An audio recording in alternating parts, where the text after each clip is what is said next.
Style starts in your closet. Style starts in your closet. As the queen of closet edits, I've done at least a bajillion of them. I have 16 tips, strategies, takeaways, aha moments that will help you get the closet that you deserve that supports your style in 2024.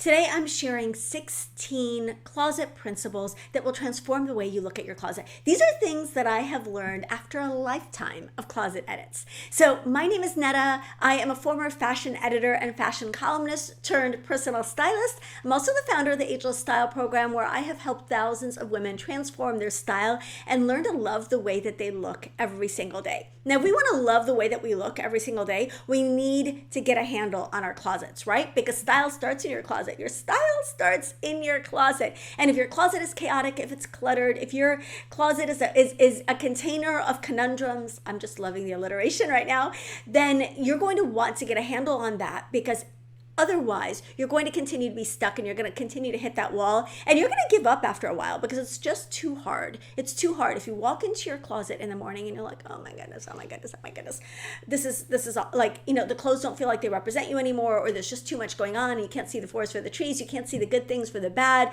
like all of those things. These are really common problems. And so I thought sharing some of my takeaways from the thousands of closet edits that I've done, and there have been thousands. I want to say a bajillion, but definitely thousands of closet edits that I've done.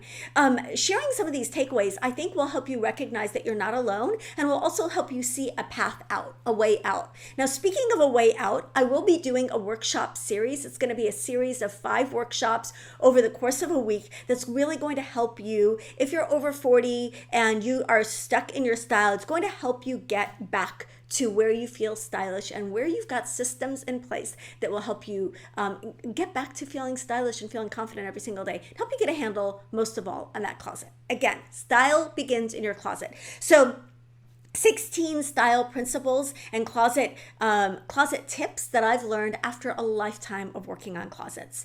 Like I said, this is kind of my thing. So let's get started. The first thing I want you to think about when you're looking at your closet, first takeaway, is not to throw good money after bad. Like, if you have things in your closet that you spent good money on, right? And you haven't gotten your use out of them. These are all expressions that I hear all the time from you guys. Haven't gotten my use out of them. Spent good money on that. That was expensive. That was an investment. And you're not wearing it, and you've never worn it, and you don't love it, and you're never going to love it. Like, it's just that piece that's just hanging there for the sole purpose of stealing your joy and making you feel guilty. Those pieces need to go. And what I've discovered is a lot of women will throw good money after bad. In other words, they'll have that one piece that they never loved, but they kind of spent a little bit too much on, and then they buy a lot of other things to go with it in the hopes that that's going to make them fall in love with that item. But instead, what they're doing is they're buying other things that they also don't really love that much, just to pair with the item that they're never going to love. So don't throw good money after bad, and don't ruin today's style with guilt over yesterday's mistakes. Don't ruin today's style because of yesterday's mistakes. You deserve to look and feel good every single day. And if you've made mistakes in your purchases, then that just makes you human. And cut your losses and move on, right?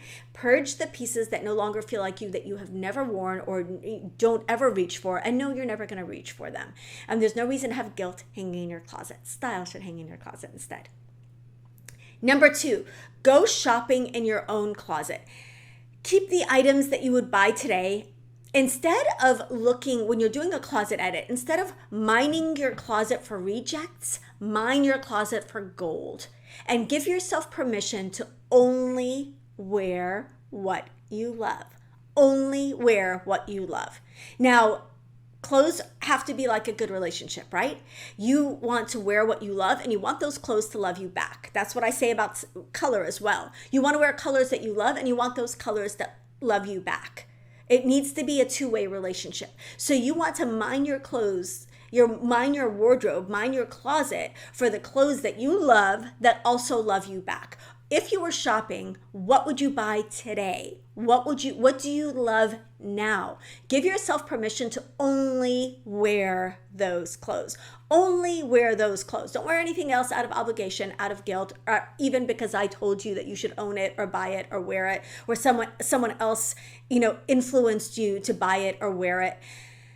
Only wear what you love, but make sure it also loves you back. Again, it's got to be a good relationship. So go shopping in your own closet.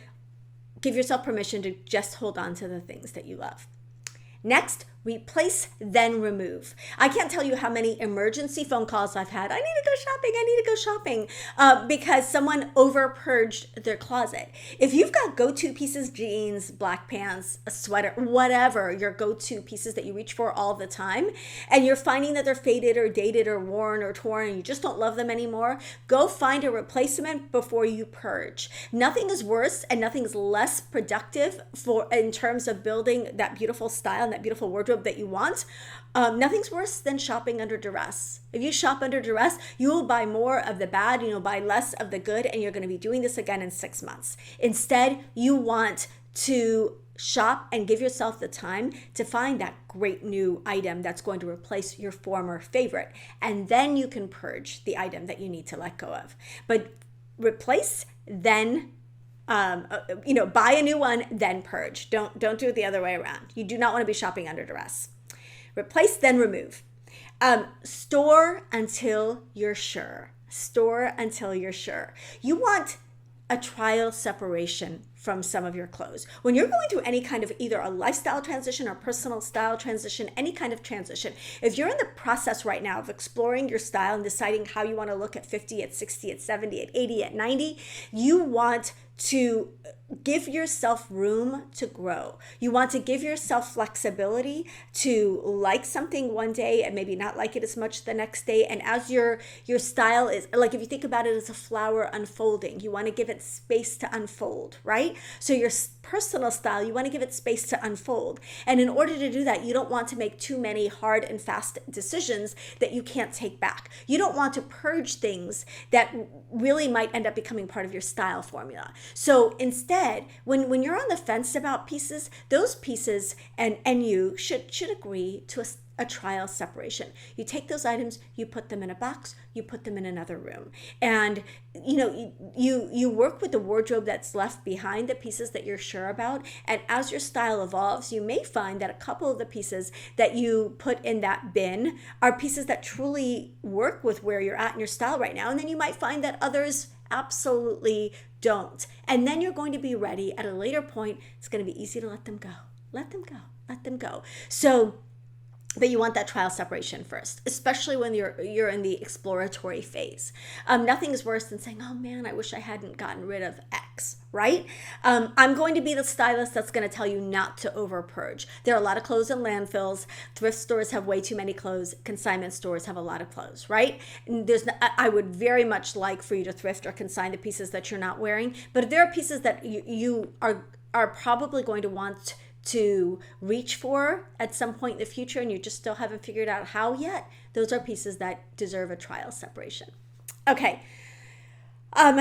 Mistakes come in multiples.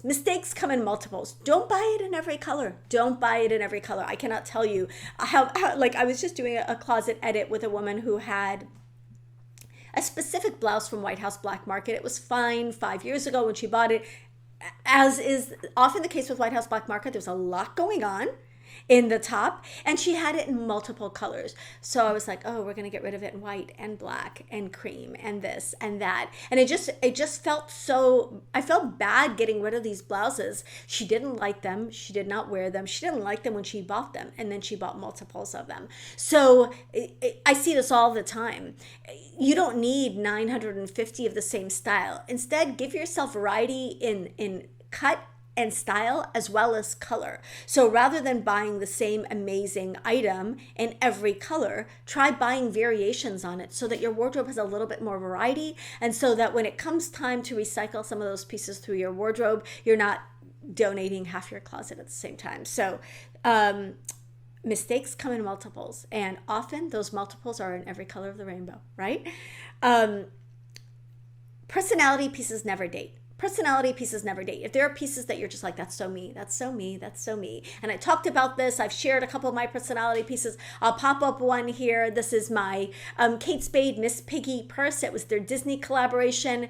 For those of you who don't know, Miss Piggy was my style icon when I was 8. She probably can be responsible. I can probably credit her with my love of fashion. It did not come from my family. My mom, although always stylish, was not interested in fashion for fashion's sake. Miss Piggy was. She spoke French. I majored in French. She could read perfume bottles. I wanted to be able to read perfume bottles. Like Miss Piggy was just glamorous. And at my 8-year-old mind, she was like the epitome of a glamorous, mature woman. And so when I saw this Kate Spade bag, I was like, clearly they made this bag for me. They made this bag for, this is me. Like, who else? Like, I was looking around, like I was on Candid Camera or something. Anyone remember Candid Camera? Like, this was put here for me, right? Like, no one else is going to buy the Miss Piggy bag. If you have the Miss Piggy Kate Spade collaboration bag, I want to know, because I don't think I seriously think they were like, oh, Netta will love this. We're going to make it for her.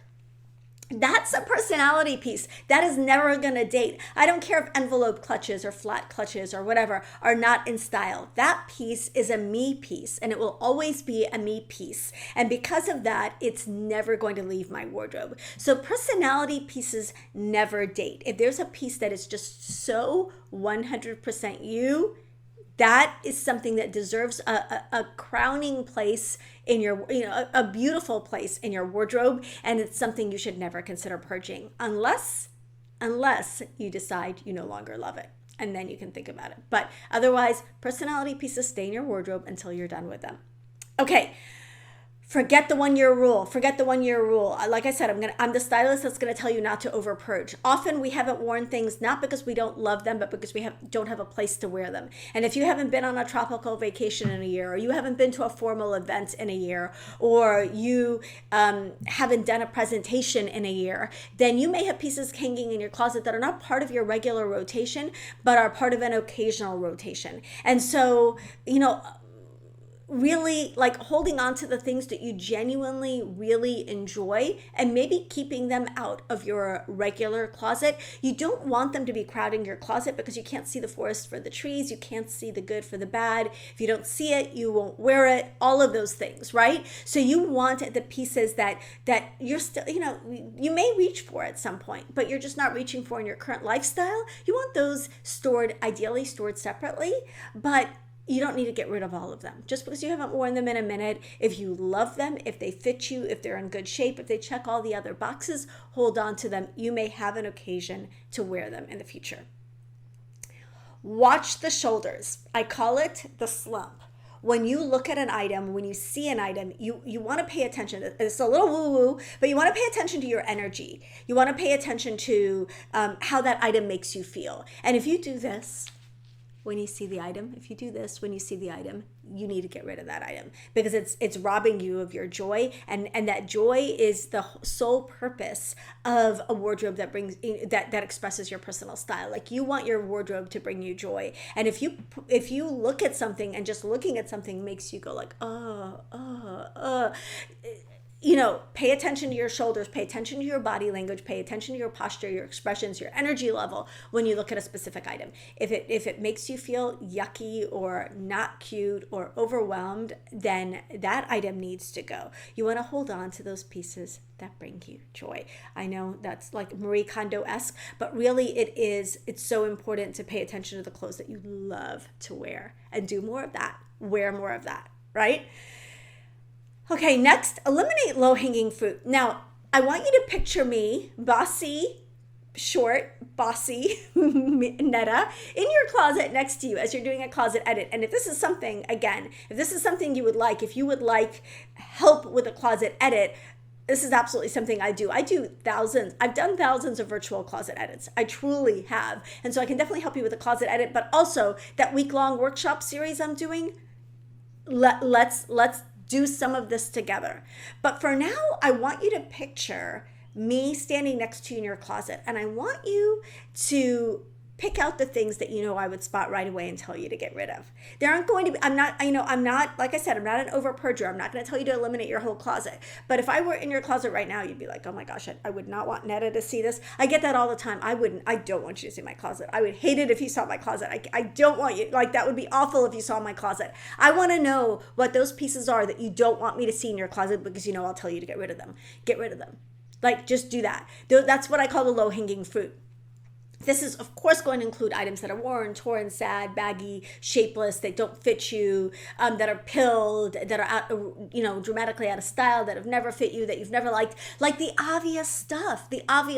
Before I do a closet edit with a client, I always tell them that to get rid of the low-hanging fruit first. Get rid of the things you know we're already going to get rid of. So it's like when you edit an article. When I edit an article or edit a blog post, there are a couple of takes on editing, right? There's the first edit where you pull out the obvious stuff. This is your first edit where you pull out the obvious stuff. And then you go back and you fine tune, and then other things jump out at you, right? You have to pull out the obvious stuff. Okay, that's number 9. Eliminate low-hanging fruit. Number 10, details date. So if you were in the habit, as many of my clients have been, of only buying statement tops, like maybe your answer to shopping for years was to buy plain pants and fun, funky, statement, trendy tops. Statement tops are the quickest item to date in your wardrobe. So if you have statement tops that are more than 3 years old, provided they're not iconic personality pieces, if you have statement tops that are more than 3 years old, statement dresses that are more than a couple of years old, those are probably dated. If you do not want to cycle through your wardrobe like this, then the fewer details that you have on an item, the less likely it is to date. Now, especially extraneous items, embellishments, ties, doodads, fringe, tassels, all of those details are details that are going to date. If you want a statement top that isn't going to date as quickly and that becomes a personality piece as opposed to a trend piece, then consider looking for statements that are statements because of their shape or their pattern or their fabric, as opposed to outward embellishments or external embellishments that are added to the item. Those details date. They date very, very quickly. Other details that date are sleeves that are very trendy, like, if they're puffy or they're flowy or they're bell sleeve, like all of those types of sleeves date much more quickly. So details date. If you want a wardrobe that's going to be lasting, you want to minimize, and at least I'm not saying don't buy any statement tops. I'm saying buy fewer statement tops and have more pieces that are going to have a little bit more longevity. Okay. Reduce redundancy. Kind of alluded to this when I said you don't need one in every color, but if you got 9 white t-shirts, save the top 2 and eliminate the rest, because you're never going to reach for your less favorite ones. Unless you are Simon Cowell and you wear the same exact thing every day, you don't need 7 of the same item. You're always going to reach for your favorites. I was looking at I did a closet edit for a client who had seriously probably 50 or 60 white button-down shirts. She's a lawyer. That's all she wore to work was white button-down shirts and black pants. She wore that every single day. But these shirts, she has a straighter body type, and these shirts were boxy and they were just not flattering on her. So to make the transition easier, we just eliminated 40 of them and we kept 10 of the white shirts that had just a tiny bit of variety in them, because she was never reaching for the other 40. She was wearing the same 10 over, and she had a uniform. She was wearing the same ones over and over and over again because those were her favorites. So you're going to always reach for the best in a category, the best in a bunch, the best in a group. Just save the best. Get rid of the rest. Okay, work in sections to eliminate overwhelm. Don't take everything out of your closet all at once. There's no reason to take everything out of nobody has the stamina or the perseverance or the discipline to go through an entire closet when everything's laid out in their room. I have to separate myself from Marie Kondo in saying that you have to touch everything and ask yourself if it brings you joy. I would die. That would be so overwhelming and so time consuming. Instead, maybe you take out the shirts and tackle the shirts and go through the shirts, or go through a section of your shirts, or go through a color category of your shirts, depending on how many items you have. Don't take everything out all at once, get yourself overwhelmed, and then be tempted to go out for a cupcake. Like, we've all been there. We've all started projects at home that immediately we look around and it's such a mess, and we're tempted to give up before we even really get into it. Work in sections. Okay, create a project pile and a sentimental pile. A project pile is things that need to be fixed, altered. Maybe you want to dye some items because they are beautiful, but the colors don't work for you. Maybe they need to be altered. Maybe buttons need to be replaced. Maybe you're really creative and crafty and you can repurpose that item into something that you're going to love and wear for longer. Those are things that are going to the project pile. Sentimental pile are things that, like, your mom gave you. I just did a client's closet and she had some pieces that she held onto from her mom's wardrobe, but she doesn't wear them anymore. Or your grandmother's wardrobe. Those are pieces that are so precious, and should be stored in a way that is sort of archival. Like, put them in a beautiful box, store them if you're not wearing them. They don't need to be in your regular closet, because you want the things that are in your closet to be things that you're reaching for all the time and wearing all the time. Okay, keep only the past life standouts. Now, we all have a past life. You don't have to tell me about your past life, but you have a past life that required a specific dress code. Maybe you worked in a corporate job and you have lots and lots of suits. Maybe you worked in a city and now you live in the country, and you had this very polished city type wardrobe, and now you live in a small town. Maybe it's the opposite. Maybe you lived in a small town and only wore flip-flops, and now you're in a city. Whatever you have from your past life, from a previous season of life, only keep the favorites. So when you're looking at reinventing your wardrobe, if you had a wardrobe full of suits, but there were a couple of jackets you just loved the most and you wore all the time, those jackets should make it into your current wardrobe. The rest of the items can be donated to someone who's currently living that life. Don't hold on to the past, but in the shape of clothes. Keep only the clothes that serve you in the present. Now, again, if they're sentimental, they go into a sentimental bin. If they're a project, they go into a project section. If they're transitional items and you need a trial separation, that is totally fine. But keep the items in your current closet that you're actually going to wear, and those are going to be the best pieces from your past life.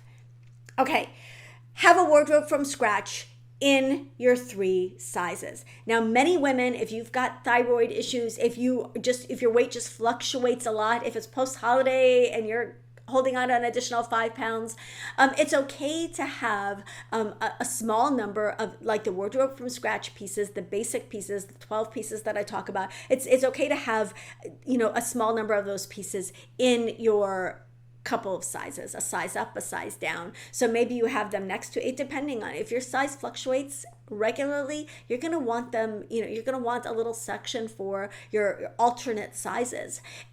There's no shame in that. Like, there's no judgment there. Just have those pieces so that you can get dressed and feel beautiful and confident. You deserve that, even if your weight fluctuates. Like, don't punish yourself because you've got normal weight fluctuations. My weight fluctuates between breakfast and dinner every single day, right? That's part of life. And some days your jeans are going to feel a little snugger and it's really nice to have a size up. Some days they're going to feel a little looser and it's nice to have a size down. There's no judgment there. Now, if you've got, a span of 12 sizes and you're never going to be a size 2 again, and you don't want to go back to a size 18 again, then those obviously need to go. But if you've got regular fluctuations, give yourself room, give yourself grace for those fluctuations. Okay, this is the last one. I can't believe we made it. Put everything that you love, everything that stayed in your wardrobe that you love, but you're not regularly or currently wearing all that often, but you still love them. They still made the cut. Put those in a separate section of your closet or on a rack. Put all of those items together. You can even put them all on your bed all at one time and just look at them. And start making outfits with the pieces that you love that you're not currently wearing.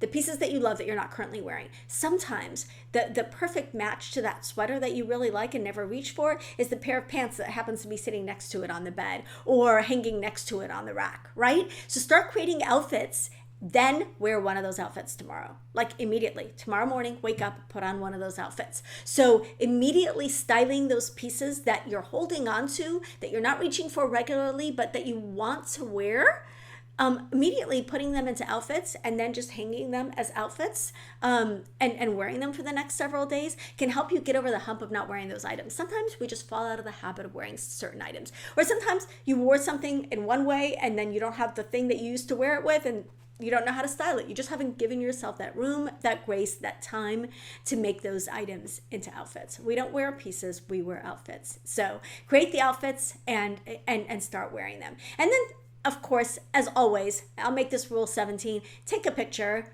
Every new outfit combination, take a picture. Every single day, take a picture.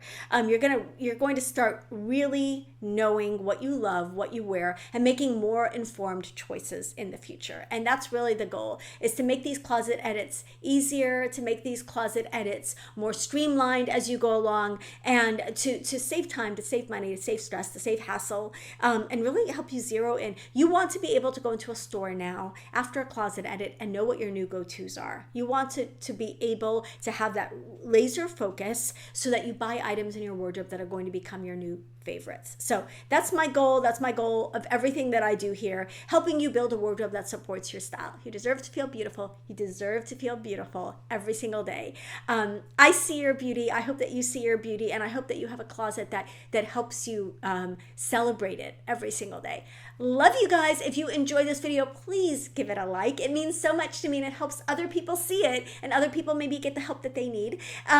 If you enjoy this channel and you haven't subscribed yet, what are you waiting for? Let's subscribe. It's free. We can hang out together. We can keep hanging out together in 2024 and improve our style together and continue on this journey over 40, over 50 together. Finally, if one of these tips just gave you an aha or light bulb moment, I want to know, please share in the comments. It means a lot to me, and I love having conversations with you guys in the comments. So again, thank you so much for sticking to the end of this video. I know it was a long one, but again, thousands, millions, bajillions of closet edits on one page. Like, I'm pretty proud of myself. So love you guys. I will see you in the next video.